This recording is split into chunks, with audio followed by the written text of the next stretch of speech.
টাকা হাত বুলাতে বলেছে, বেগম দেখছে দুটা চাবুকের দিকিল বাচ্চা কে চাবুক দিয়ে পাচ্ছে। তাহলে আর এইসব শুনে লাভ নেই, বলবে নাই তো আমি অনশন করবো, করলে বায়না করে না, এটা খাও ওটা খাও, নাহলে আমার মাথা খাও, এরকম বলে নাই বাবা। বলে আমি অনশন করবো। তাহলে তখন বলে সুমতি রায় এক সময় চাবুক দিয়ে মারছে, বলে এত বড় দুঃসাহস রাজাকে চাবুক দিয়ে পারে, রাজার প্রাণদণ্ড দিয়ে দিতে হয়। রানী বলছে বাদশাকে, বুঝতে পারছেন। রাজা তখন খুব বিচক্ষণ ছিল, বলে আরে আমি যদি ওকে প্রাণদণ্ডে দিয়ে দিই আমার চাবুকে ত্রাগ তো আর উঠবে নাই, কিন্তু ব্রাহ্মণ পদ হয়ে যাবে, তাই না? তো ওকে এমন কাজ করবো কিনা ও নিজে এসে মরে যাবে বলে ছটফট করে, বুঝতে পারছি, ইচ্ছায় সুইসাইড করবে। কি করলো? মুসলমানের গলার পানি ঢেলে দিই না মুখের মধ্যে।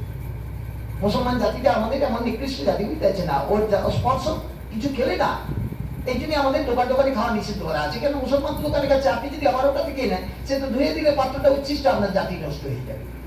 এর জন্য ওখানে খাওয়া যাবে না। যদি খাবেন তো নিরামিষ দোকানে আপনি আপনার পাত্র নিয়ে গিয়ে খাবেন, ওদের ধোয়া পাত্রে খাওয়া যাবে না, জাতি নষ্ট হয়ে যাবে। এর জন্য বৈষ্ণবরা দোকানে খায় নাই, বুঝতে পারছেন না। তার কি ওই কড়ার পানি বদনার জল, বুঝতে পারছেন, সেটা এমনি সুবুদ্ধি রায়কে ধরে তার মুখে কর্মচারী ঢেলে দিয়েছে। যখন ঢেলে দিয়েছে ওর জাতি নষ্ট হয়ে গেছে, বুঝতে পারছে না। আর তখনকার পণ্ডিত সমাজ, আরে এই সুবুদ্ধি রায় জাতি নষ্ট হয়েছে, এখানে আর তো এক করে দিত না, আরে এখানে আর ওকে থাকতে দেওয়া হবে না। ও তখন এর কাছে যায় ওর কাছে যায়, মানে সিদ্ধান্তটা নেওয়ার জন্য কি করলে প্রায়শ্চিত্ত হবে। তারা প্রায়শ্চিত্তের বিধান দিলে, বলে কেহ বলে তুষার হলে তজ অপরাধী, কেহ বলে তত্ত্বভৃত খানা ছাড়ো প্রাণ।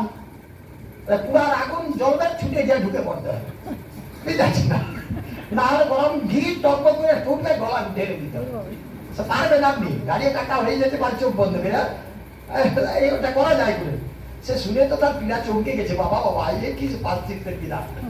আরে যাকে এখানে নিম্ন কোর্টে আরো বলছে নবদ্বীপবাসী, বুঝতে পারছেন, হায়ার নেবে, হাইকোর্ট মানে হাইকোর্ট সুপ্রিম কোর্ট আছে, মানে সেখানে চলে যায়।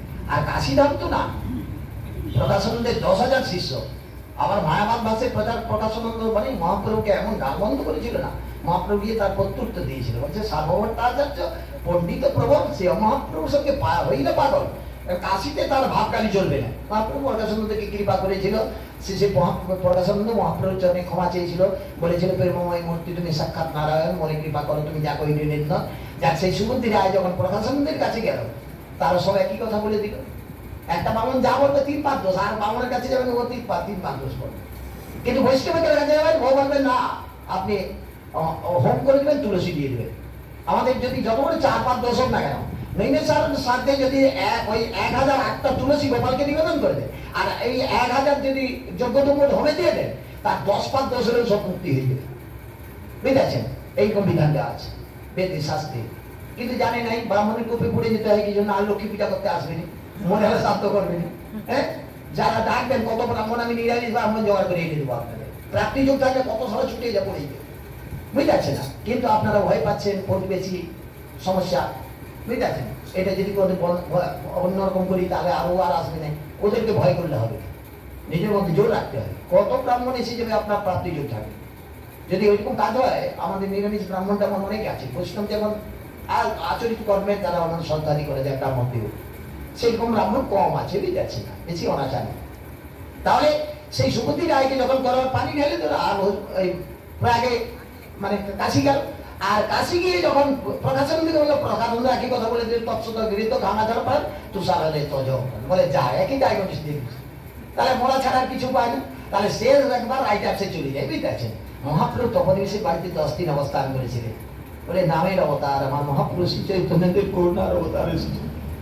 একবার ও যদি বলে দেয় এই কথা, আমি এক তাই মৃত্যুটাকে গ্রহণ করে দেবো।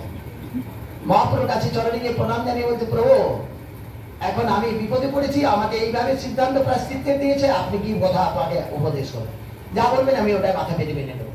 মহাপ্রভু বলছেন, সুবুদ্ধিরা শান্ত হও, এক কৃষ্ণ নামে সর্ব পাপ দোষ যাবে।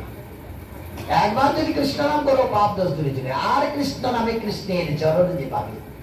দ্বিতীয়বার যদি কৃষ্ণ নাম করো কৃষ্ণের চরণটা পেয়ে যাবে। বলছে আর কৃষ্ণ নামে তোমার কৃষ্ণ স্থানে স্থিতি। তৃতীয়বার যদি কৃষ্ণ নাম করো, কৃষ্ণ গোলকে আছে, তুমি গোলকে চলে যেতে পারবে। এই তো কহিলাম তোমার পাপের প্রায়শ্চিত্ত। ঠিক আছে, সুবুদ্ধি রায় কে মহাপ্রভুর কথা বলেছে। আর সে তো মানে প্রাণে বেঁচে গেল, বেঁচে গিয়ে তখন গিয়ে পণ্ডিতদের বলছে, আমার মহাপ্রভু বলে দিয়েছে যে আমার নাম করলেই পাপ থেকে প্রায়শ্চিত্ত, পাপের প্রায়শ্চিত্ত, কোন প্রায়শ্চিত্ত নয়, নামের সমান। শাস্ত্ররা বলছেন যে সব প্রায়শ্চিত্ত নামের দ্বারা হয়, তাই না?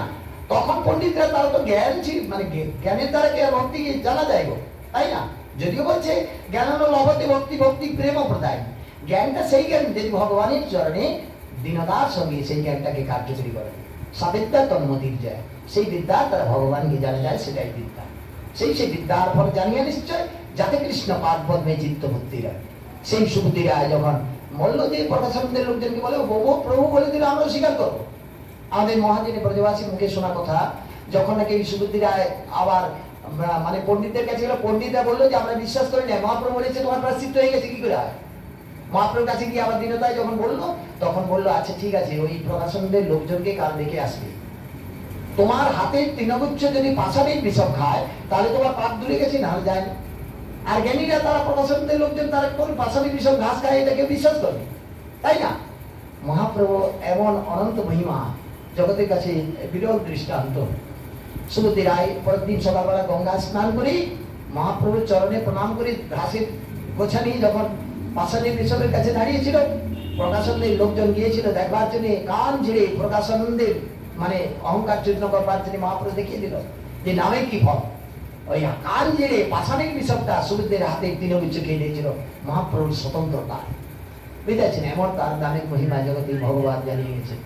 আসুন সেই নামের শরণাগত হয়ে যে আমরা আমাদের মানব জন্ম সফল করি। তাই মহাপ্রভু বলেছেন, নামে যায় মহাপাপ, নামে যায় মহাতাপ, নামে যায় সকল বেদনা, নাম পরপারের সম্বল, নাম বিনা সকল বিফল, নাম বিনা নিষ্ফলে ভাবনা। নাম ছাড়া কলিযুগে নাই আর ধর্ম, সর্বমন্ত্র সার নাম এই শাস্ত্র কর্ম, অতএব কলিযুগে নাম যোগ্য সার, অন্য কোন ধর্ম কইলে নাই পার। সংকীর্তন প্রবর্তক শ্রীকৃষ্ণ চৈতন্য, নাম রূপে যেই ভজে সেই বর্ধন্য, নাম সংকীর্তন যোগ্য প্রভু পারিবার করে, অবতীর্ণ হইলেন সর্বোপরি করে। তাই সংকীর্তন যজ্ঞ কর কৃষ্ণার্ধন, সেই তো সুবিধা পায় শ্রীকৃষ্ণ চরণ। সত্যে ধ্যান ত্রিদায় যোগ্য তাপরে পূজন, করিতে সার হরিনাম করে কীর্তন, অন্য ধর্ম সুষ্ঠুরূপে পালিতেই জন, হরিকথায় রতি নইলে পণ্ড সেই শ্রম।